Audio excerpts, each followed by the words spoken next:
బీజేపీని ఎదుర్కొనేందుకు పక్కా వ్యూహాలతో ముందుకు వెళ్తున్నారు రాహుల్ గాంధీ. పోటాపోటీగా పథకాలను ప్రకటిస్తూ కార్యకర్తల్లో కొత్త ఉత్సాహాన్ని నింపుతున్నారు. ప్రధాని మోడీ పీఎం కిసాన్ పథకాన్ని అమలు చేస్తే దానికి కౌంటర్గా అధికారంలోకి వస్తే పేదలకు కనీస ఆదాయ పథకాన్ని అందిస్తామంటున్నారు రాహుల్ గాంధీ.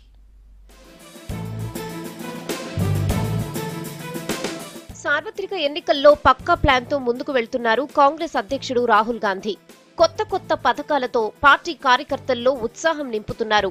అటు రుణమాఫీ, ఇటు న్యాయ్ రెండు మెగా స్కీంలతో ఓటర్లను తమ వైపుకు తిప్పుకునేందుకు ప్రయత్నం చేస్తున్నారు. అంతేకాదు మోడీ పీఎం కిసాన్ కు కౌంటర్గా పేదలకు కనీస ఆదాయ పథకానికి హామీ ఇచ్చారు.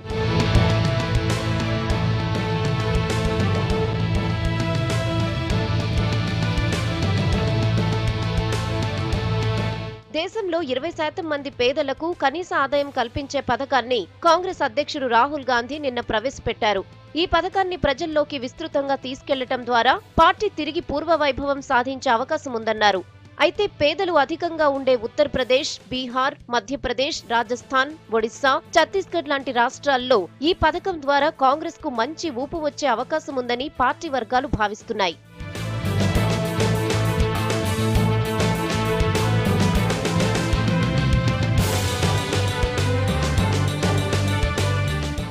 ఫిబ్రవరి 1న సమర్పించిన బడ్జెట్లో రైతులకు ఏటా 6,000 డైరెక్ట్ గా చెల్లించే పథకాన్ని కేంద్రం ప్రకటించింది. దానికి ప్రతిగా రాహుల్ ఈ కనీస ఆదాయ పథకానికి హామీ ఇచ్చారు. మోడీ గత ఎన్నికలకు ముందు ప్రతి ఒక్కరి ఖాతాలో 15 లక్షలు జమ చేస్తానని వాగ్దానం చేశారు. కానీ అది అమలు కాలేదు. దీంతో రాహుల్ రుణమాఫీతో పాటు న్యాయ్ పథకంతో సామాన్యుడికి దగ్గరయ్యేందుకు ప్రయత్నిస్తున్నారు.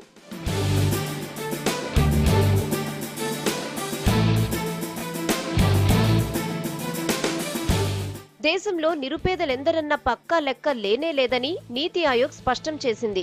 2016-17 ఆర్థిక సర్వేలో తొలిసారిగా సార్వత్రిక కనీస ఆదాయ పథకం యూపీఐని ప్రతిపాదించారు. ప్రతి గ్రామీణ కుటుంబానికి నెలకు 1,500 చొప్పున ఏడాదికి 18,000 కనీస ఆదాయంగా ఇవ్వాలని ప్రభుత్వ మాజీ ప్రధాన ఆర్థిక సలహాదారు అరవింద్ సుబ్రమణియన్ సూచించారు. అయితే దీన్ని మోడీ సర్కార్ పట్టించుకోలేదు. రాహుల్ పథకం ప్రతి పేద కుటుంబానికి అంతకు 4 రెట్లు అంటే కనీసం 6,000 చెల్లిస్తామంటున్నారు.